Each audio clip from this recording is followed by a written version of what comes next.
Hello students, आज के इस वीडियो में हम पढ़ने जा रहे हैं मादा जनन तंत्र की संरचना के विषय में। इस वीडियो में आप बहुत ही कम समय में मादा जनन तंत्र की संरचना को बहुत ही अच्छे तरीके से समझ जाओगे। सबसे पहले अगर हम बात करते हैं मादा जनन तंत्र की, तो मादा जनन तंत्र में आप सभी को पता होना चाहिए ये मादा के श्रोणि भाग पेल्विक कैविटी में उपस्थित होता है। अब आप सभी को मादा जनन तंत्र की संरचना जब आप पढ़ोगे तो इसमें कई सारे अंग मिलकर के मादा जनन तंत्र की संरचना का निर्माण करते हैं, जिसे हम कुछ इस तरीके से वर्गीकृत करते हैं: प्राथमिक अंग, सहायक ग्रंथि और बाह्य जनेंद्रिय के रूप में। सबसे पहले प्राथमिक अंग की जब हम बात करेंगे तो मादा में एक जोड़ी प्राथमिक अंग अंडाशय ओवरी पाई जाती है, जो कि आप देखोगे इसके अंतर्गत होता है अंडाणु का निर्माण, मादा युग्मक के निर्माण की क्रिया।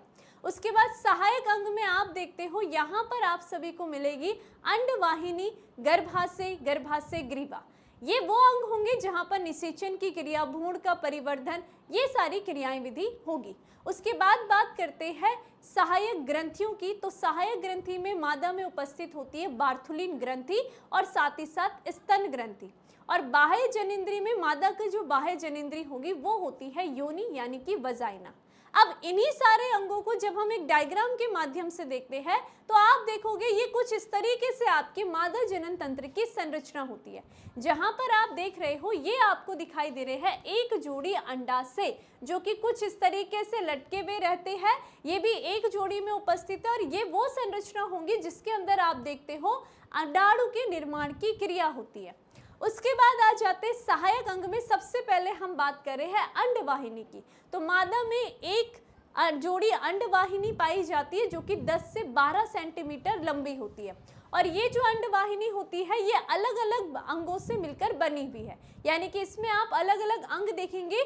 सबसे पहले आप देख रहे होंगे कि यहाँ पर आपको एक कीपनुमा संरचना दिख रही है जो कि अंडाशय को पकड़े हुए है। तो ये जो कीपनुमा संरचना होती है इसको हम कीपक इनफंडिबुलम कहते हैं। और इसके आगे कुछ उंगली नुमा प्रवर्ध होते हैं जो कि जब अंडोसर की क्रिया होगी तो उस अंडाणु को पकड़ने का कार्य करते हैं। तो ये जो उंगली नुमा संरचना आप देख रहे हो उस संरचना को कहते हैं झिल्ली फिमरी। उसके बाद आप आगे जाओगे तो आगे मध्य में एक संरचना होती है जो कि फूली हुई संरचना होती है।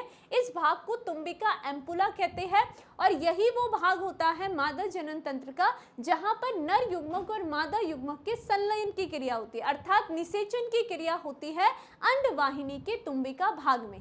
उसके बाद ये जो गर्भाशय से जुड़ा हुआ भाग होता है इस भाग को संकीर्ण पथ इस्थमस कहते हैं। तो ये चार भाग मिलकर के आपके एक अंडवाहिनी का निर्माण करते हैं।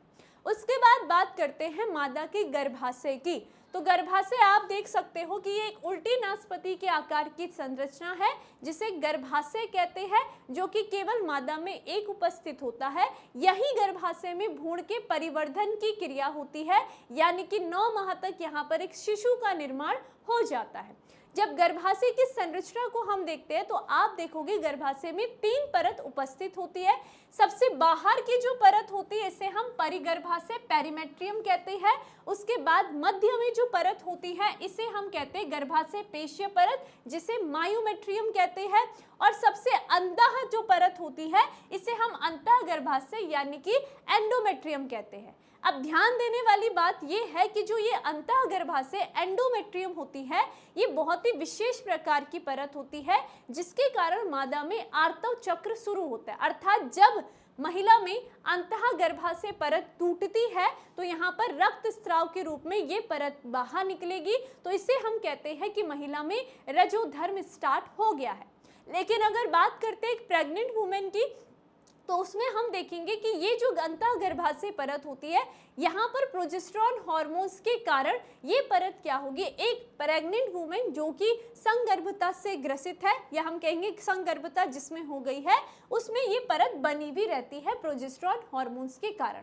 उसके बाद हम बात करते हैं गर्भाशय के ठीक नीचे एक भाग होता है जिसे हम गर्भाशय ग्रीवा कहती है, जो कि प्रसव की क्रिया में अपनी महत्वपूर्ण भूमिका को निभाएगी।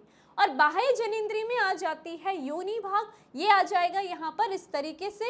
इस भाग के द्वारा ही रक्त स्रवण की क्रिया, प्रसव की क्रिया होती है, यानी कि शिशु बाहर निकलता है। तो इस तरीके से आप सभी ने देखा कि ये होती है मादा जनन तंत्र की संरचना। मुझे उम्मीद है कि आप सभी को इस क्विक रिवीजन में अपने मादा जनन तंत्र की संरचना बहुत अच्छे से क्लियर हो गई होगी।